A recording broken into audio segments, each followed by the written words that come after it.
What's up, guys and gals? Brian Tong here, and one of the most anticipated new streaming services coming out is Disney Plus, and it launches on November the 12th. So, this is everything you need to know about Disney Plus. Duh. Now, I've been pretty high on it from the start. It's going to be a beast of a service with exclusive content, shows, and movies from their big brands. We're talking Disney, Pixar, Marvel, and Star Wars properties. Plus, you get National Geographic, the entire Simpsons library, and more thanks to the recent 21st Century Fox acquisition. Now, look at the navigation bar here in the app. I went to D23, so I got to capture this. This main screen, it isn't organized by shows or movies. It's their blockbuster properties. No one else can do that. And that means something, especially when you're bringing the entire Disney vault of classics that aren't available anywhere else. You have the entire Star Wars library, and then the majority of Marvel and Pixar titles until they all end up coming to Disney Plus once their agreements with other streaming services are up. Disney Plus will cost $6.99 per month and $69.99 per year in the US. If you act now for a limited time, you can get a special D23 member deal that locks you in at 3 years for $140.97. At that special price, that's $23 cheaper per year and then $3.91 per month, but the deal ends on September 2nd.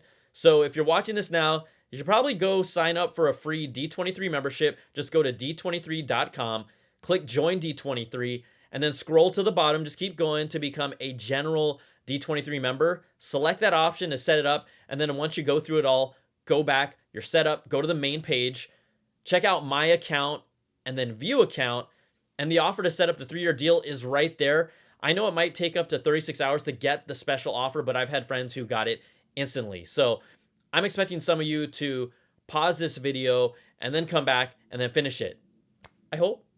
But let's break this down and why it's a killer deal. Whether you're paying $6.99 a month or the special $3.91 per month, Disney Plus allows you 4 streams at 4K quality for content that supports it, and also lets you download to your devices, but no device limit has been given just yet. You look at all the main competitors. We don't know the specific pricing or launch date of Apple TV Plus right now, but the trailers they've shown me, they're not really getting me that excited to jump on board. Maybe that's just me, but I think it's a lot of people. Most people are just going to have Amazon Prime, at least Prime Video, because they use Amazon so much.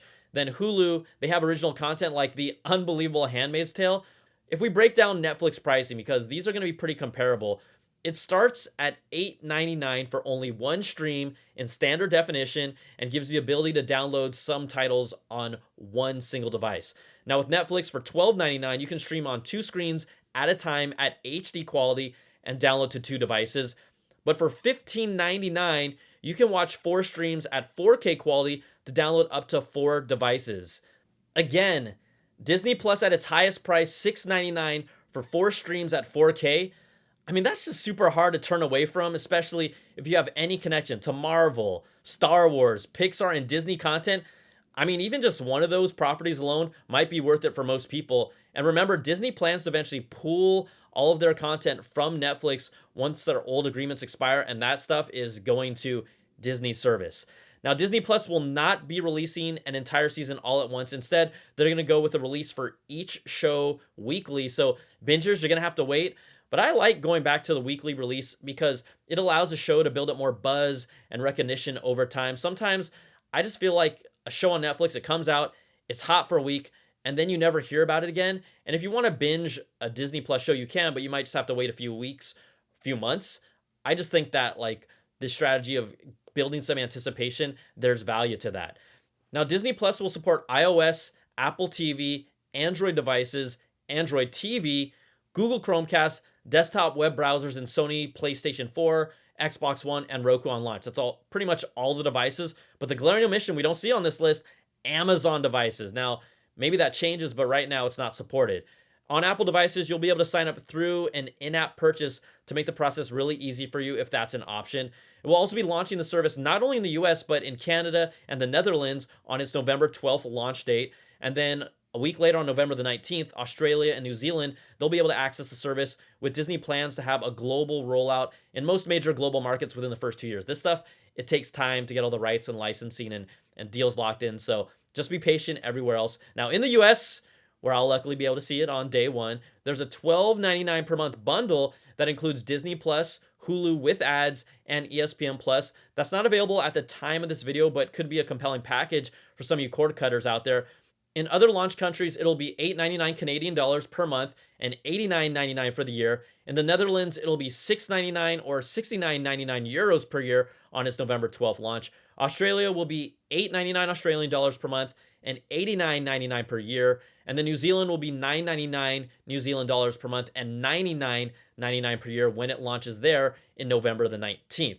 Now, check this out. It always matters, like, what is this service coming from out of the gates? Well, here's a list of original content that will be ready to go on launch. The flagship show, this one I'm so juiced about. The Mandalorian is really this first ever live action Star Wars series featuring the bounty hunter world after the Empire's fallen. There's no ruling order. There's a power vacuum. It's like Cowboys and Mad Max meets Star Wars. And they aren't skimping on budgets at all. Like, this trailer looks so damn juicy with that same level of quality we've seen from the movies. Disney says they're going to treat all of their content and properties like this. They are not going to be cheap about it. They weren't with that. Now, High School Musical, another one. It's called High School Musical, the series. Okay, follow along. This is a comedic series following a group of students at high school putting on a High School Musical production of High School Musical. Did you follow that? A musical within a musical that wants to make the musical about High School Musical. This is going to speak to a generation that fell in love with Troy and Gabriella and Sharpay. Like, not that I know who they are or watch the show at all. But yeah, I mean, it looks pretty fun if that's your thing. Excuse me, is there somewhere you're supposed to be? Broadway. The World, according to Jeff Goldblum, is this unscripted series of the quirky and really impossible to not watch Jeff Goldblum exploring a new topic like ice cream or tattoos. He does no advanced research. He just goes with the flow, being Jeff, and he gets paid for it too. Pretty sweet. This one I'm actually looking forward to. A Lady and the Tramp live action movie brings actual live animals to a Disney classic, and I'm definitely going to be watching this one. Plus, look, that spaghetti scene, it just got me like, right here in the heart. If you're an animal lover, you're going to love this one. And then finally, Noelle. It rounds out the launch titles for Disney+. It stars Anna Kendrick, Bill Hader. Hader's character is Nick Kringle, the son of Kris Kringle. He's set up to be the new Santa, but he's not really up to it. And this could be kind of one of those charming family flicks. I know, hey, you may or may not be impressed with that launch title group. But again, that's not all you're getting. Add the entire Disney Vault, day one, pretty much. Classics that aren't available anywhere else, like the animated Aladdin movie or Cinderella and so many more. They're going to be here. Then you have every single movie in the Disney catalog that will arrive on Disney Plus at some point fairly soon after the launch, according to CEO Bob Iger. Then you also get most Pixar and most Marvel movies until they all eventually make their way back. Avengers Endgame will be exclusively on Disney Plus on December the 11th, and expect that to be a trend with all of the marquee Disney movies in the future. They're coming to the service and nowhere else. Plus, you have the entire Star Wars movie library, the entire Simpsons library, and Nat Geo content. That's still a whole bunch on launch.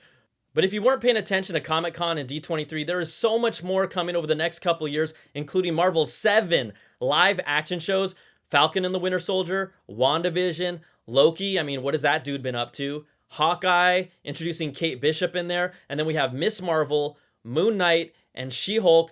That is just insane. Plus, you have the What If animated series. These are all coming in 2020 and 2021. The live action shows, they're going to be connected to the MCU. Feige said the characters will end up bouncing between the series and then also appear in the movies. That is already worth the price alone for me. Then we have Star Wars. They're bringing back Ewan McGregor for an untitled Obi-Wan Kenobi series. That takes place around the same time as Solo, but before Star Wars: A New Hope, obviously. Then you have a spy series featuring the dynamic duo of Cassian Andor and K2SO from Rogue One. That's incoming before Rogue One, obviously. And then the return of the Clone Wars animated series. Then let's talk about Disney content. You have a new Phineas and Ferb movie just for the service, a new Lizzie McGuire series, Muppet Shorts, and then Pixar is bringing 2 new series, A Monsters at Work, and then Forky Asks a Question. It's really quirky. It's just a comedic short where Forky asks a question.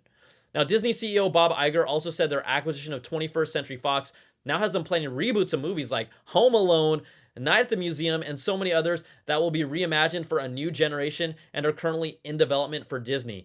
And Disney has told us in year one, they're going to bring 25 plus episodic series and 10 plus movies and specials. We're also going to get 100 plus recent movie titles and 400 plus library titles. Like I said, this thing is just a beast of a streaming service at a price that's hard to beat because Disney owns all the content. They don't have to license it out or sign any distribution. It's basically free for them to just throw it up on Disney Plus. And maybe these type of shows and content, they're not for you, but I just don't see how you can't make it one of your core streaming services, and it might result in something else losing out, honestly. Like, I already know Apple TV Plus, it won't be getting my money right now. Maybe that changes. We'll find out the details of their service in the near future.